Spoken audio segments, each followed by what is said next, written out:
आज हम class 10th का चैप्टर 1 रासायनिक अभिक्रियाएं एवं समीकरण पढ़ाने वाले हैं। तो चलिए शुरू करते हैं। देखिए, सबसे पहले हम लोग समझेंगे रासायनिक अभिक्रिया क्या है।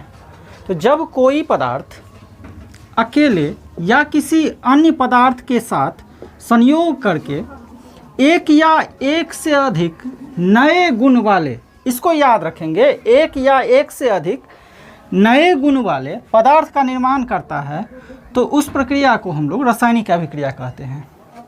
जब कोई पदार्थ अकेले या एक से अधिक, जब कोई पदार्थ अकेले या किसी अन्य पदार्थ के साथ संयोग करके एक या एक से अधिक नए गुण वाला पदार्थ का निर्माण करता है, तो उस प्रक्रिया को हम लोग क्या कहते हैं? रासायनिक अभिक्रिया। जैसे मान के चलिए, हमने एक एग्जाम्पल लिया कि कार्बन है, ठीक है। कार्बन अगर ऑक्सीजन से रिएक्शन करेगा, कार्बन और ऑक्सीजन अभिक्रिया करता है, तो क्या बनाता है? CO2। तो यहाँ कार्बन और ऑक्सीजन ये दोनों आपस में अभिक्रिया करके किसका निर्माण करता है? CO2। तो यहाँ देखिए दो पदार्थ है, एक कार्बन है और एक ऑक्सीजन है। और एक पदार्थ, एक और रिएक्शन हम लेते हैं CaCO3, कैल्शियम कार्बोनेट। अब देखिए ये पदार्थ अकेले है, अब अकेले खुद में ये अभिक्रिया करता है और अभिक्रिया करके क्या बनाता है? CaO और CO2, कैल्शियम ऑक्साइड और कार्बन डाइऑक्साइड बनाता है। तो आपने देखा कि कोई पदार्थ अकेले या अन्य पदार्थों के साथ अभिक्रिया करता है और नया पदार्थ का निर्माण करता है, तो उस प्रक्रिया को हम लोग क्या बोलेंगे? रासायनिक अभिक्रिया। अब देखिए अभिकारक किसको बोलते हैं? तो अभिक्रिया में भाग लेने वाले पदार्थों को हम लोग क्या कहते हैं? अभिकारक। जो पदार्थ अभिक्रिया में भाग लेता है उसको हम लोग क्या कहते हैं? अभिकारक। जैसे देखिए यहाँ अभिक्रिया में कौन कौन भाग ले रहा है? कार्बन ले रहा है और ऑक्सीजन। तो कार्बन और ऑक्सीजन अभिक्रिया में भाग ले रहा है, तो ये दोनों कहलाएंगे अभिकारक। आप इसको ऐसे भी समझ सकते हैं, जो तीर के बाईं तरफ रहता है दोनों, वो कहलाता है अभिकारक। जो तीर के बाईं तरफ रहता है वो कहलाता है अभिकारक। तो इस अभिक्रिया में आप कार्बन और ऑक्सीजन ये दोनों अभिकारक है। इस अभिक्रिया की बात करें तो इसमें CaCO3 जो है वो क्या है? अभिकारक है। अगला देखिए प्रतिफल किसको कहते हैं? तो अभिक्रिया के बाद बनने वाले नए पदार्थ को, उसको हम लोग क्या कहेंगे? प्रतिफल। अब यहाँ देखिए C और O2 जब अभिक्रिया किया तो क्या बनाया? CO2। तो CO2 जो होगा वो प्रतिफल होगा। CO2 क्या कहलाएगा? प्रतिफल। इस अभिक्रिया में देखिए CaCO3 जब अभिक्रिया किया तो ये बनाया CaO और CO2। तो ये दूसरी वाली अभिक्रिया में CaO और CO2 क्या कहलाएगा? प्रतिफल। यानी आप इसको इस तरह से भी समझ सकते हैं, जो तीर के दाएं तरफ है वो प्रतिफल है, जो तीर के बाएं तरफ है वो अभिकारक है। जो तीर चिन्ह के दाएं तरफ है वो प्रतिफल, और जो तीर चिन्ह के बाएं तरफ है वो क्या है? अभिकारक है। देखिए रासायनिक अभिक्रिया की क्रियाविधि। रासायनिक अभिक्रिया होती कैसे है, तो इसको समझते हैं हम लोग। किसी भी रासायनिक अभिक्रिया में अभिकारकों के अणु पहले टूटकर परमाणु में बदलते हैं।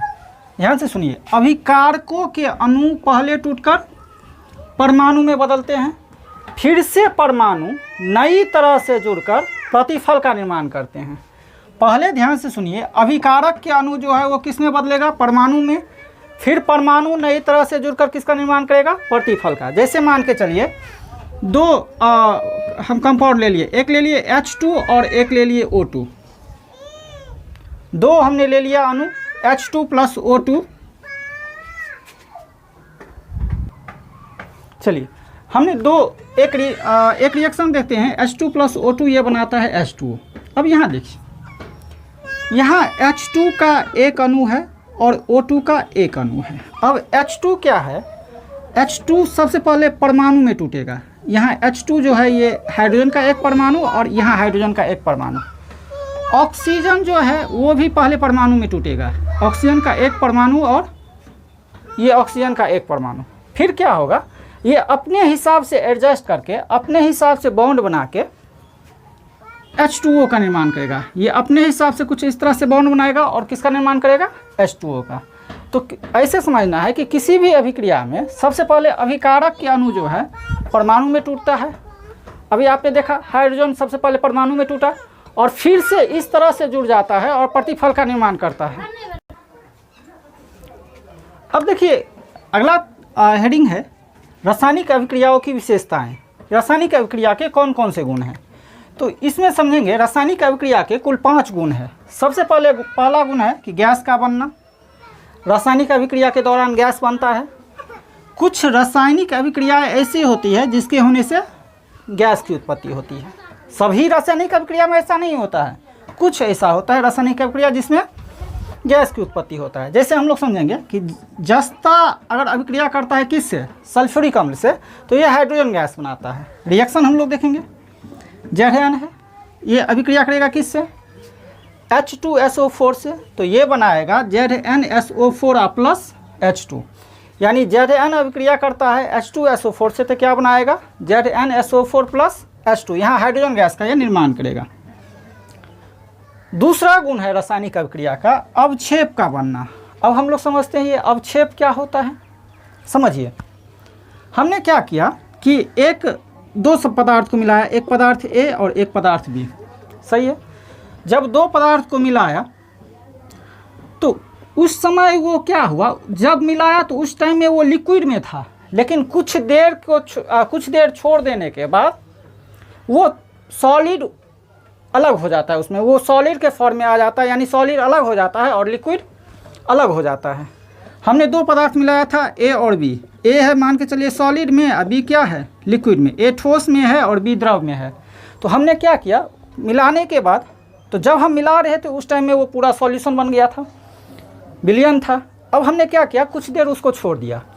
अब उस टाइम में क्या हुआ कि उसका ठोस पदार्थ अलग हो गया और उसका जो द्रव पदार्थ था वो अलग हो गया। तो इस तरह के प्रक्रिया को हम लोग कहते हैं अवक्षेपण, और वो पदार्थ जो ठोस पदार्थ अलग होता है वो कहलाता है अवक्षेप। जैसे मान के चलिए जब आप चूना में पानी को मिलाते हैं, तो जब आप चूना में पानी मिलाते हैं तो पूरी तरह से वो एक घोल बन जाता है, और आप जब कुछ देर के लिए उसको छोड़ देते हैं तो क्या होता है कि वो चूना एक ठोस का रूप ले लेता है। उसके नीचे पेंदी पर, उस बर्तन में पेंदी पर चूना क्या है, एक ठोस का रूप ले लेता है और पानी अलग हो जाता है। तो वो ठोस का जो रूप ले लेता है नीचे में, उस पदार्थ को हम लोग बोलते हैं अवक्षेप। उस पदार्थ को हम लोग क्या बोलते हैं, अवक्षेप। तो कुछ ऐसी रासायनिक अभिक्रिया होती हैं जिसके होने से किसका निर्माण होता है, अवक्षेप का। कुछ रासायनिक अभिक्रिया ऐसी होती हैं जिसके होने से अवक्षेप का निर्माण होता है। तो हम देखते हैं यहाँ reaction AgNO3 plus NaCl। AgNO3 मतलब सिल्वर नाइट्रेट को जब सोडियम क्लोराइड से मिलाएंगे तो ये बनाएगा AgCl plus NaNO3, silver chloride plus sodium nitrate. यहाँ AgCl जो है, यहाँ AgCl वो कहलाएगा अवक्षेप। AgCl क्या कहलाएगा, अवक्षेप। और इसका रंग सफ़ेद होता है। इसका रंग क्या होता है बाबू, सफ़ेद। इसको समझिए, जब उस AgNO3 को NaCl से रिएक्शन करवाएंगे, जब AgNO3 को NaCl से रिएक्शन कराएंगे तो बनाएगा AgCl प्लस NaNO3, और AgCl अवक्षेप कहलाएगा। AgCl क्या है, अवक्षेप है, और इसका रंग क्या होता है, सफ़ेद होता है। रंग परिवर्तन, कुछ रासायनिक अभिक्रियाओं के बाद पदार्थों के रंग बदल जाते हैं। यानी कुछ ऐसी रासायनिक अभिक्रिया होती है जिसके बाद उसका पदार्थ का रंग बदल जाता है। जैसे पोटेशियम परमैंगनेट में, पोटेशियम परमैंगनेट के बैंगनी रंग के विलयन में नींबू का रस मिलाने से वो रंगहीन हो जाता है। यानी जब पोटेशियम परमैंगनेट के बैंगनी रंग के विलयन में हम थोड़ा सा नींबू का रस मिलाते हैं तो वो क्या हो जाता है, रंगहीन हो जाता है, अर्थात उसका रंग बदल जाता है। तो रासायनिक अभिक्रिया का तीसरा गुण है रंग परिवर्तन। चौथा है ताप में परिवर्तन। रासायनिक अभिक्रियाओं में कुछ पदार्थों, रासायनिक अभिक्रिया होने के बाद कुछ पदार्थों के ताप में परिवर्तन हो जाता है। उसका तापमान या तो कम हो जाता है या ज़्यादा हो जाता है।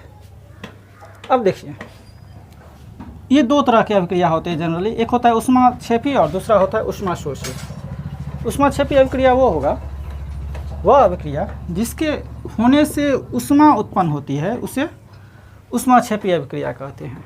वह अभिक्रिया जिसके होने से ऊष्मा उत्पन्न होती है उसको हम लोग क्या बोलेंगे, ऊष्माक्षेपी अभिक्रिया। मान लीजिए ऐसा कि यहाँ कोई अभिक्रिया कर रहे हैं और यहाँ का टेम्परेचर बढ़ गया, यहाँ का टेम्परेचर क्या हुआ, बढ़ गया, तो वह अभिक्रिया कहलाया ऊष्माक्षेपी अभिक्रिया। जैसे कोयला को जब जलाते हैं तो तापमान होता है, तापमान बढ़ जाता है, ऊष्मा निकलती है, तो उस अभिक्रिया को हम लोग क्या बोलेंगे, ऊष्माक्षेपी अभिक्रिया। और वह अभिक्रिया जिसमें ऊष्मा का अवशोषण होता है, यानी उष्मा उसमें ख़त्म होता है, उष्मा उसमें उसको चाहिए, उष्मा का ज़रूरत होता है अभिक्रिया कराने के लिए, तो उस तरह की अभिक्रिया को हम लोग उष्मा शोषी अभिक्रिया कहते हैं। जैसे मान के चलिए यहाँ कोई अभिक्रिया करवाए और ये क्या किया, अगल बगल के जितना भी उष्मा है उस सब का अवशोषण कर लिया, सबको क्या कर लिया, अवशोषण कर लिया। तो उस तरह की अभिक्रिया को हम लोग क्या बोलेंगे, उष्मा शोषी अभिक्रिया। और पांचवा है अवस्था में परिवर्तन। अवस्था में परिवर्तन क्या है, जैसे देखिए जब मान के चलिए कार्बन को जलाते हैं, कोयला को जलाते हैं तो वो CO2 बनाता है, कार्बन डाइऑक्साइड। कार्बन डाइऑक्साइड क्या है, गैस है। तो हमने जलाया था कोयला को यानी ठोस को जलाया तो बना गैस, कार्बन डाइऑक्साइड बना यानी ये गैस। तो यहाँ अवस्था में परिवर्तन हो गया ना, ये ठोस था और ये क्या बन गया, गैस। तो इस तरह का जो अवस्था में परिवर्तन होता है ये भी गुण है रासायनिक अभिक्रिया का। एक और एग्जाम्पल देख लीजिए, जैसे मोमबत्ती को हम जलाते हैं, ये किस में बदल जाती है, द्रव और गैस में। जब मोमबत्ती है ठोस, उसको जब जलाते हैं तो ये द्रव और गैस में बदल जाती है। इस तरह इसका अवस्था में परिवर्तन होता है।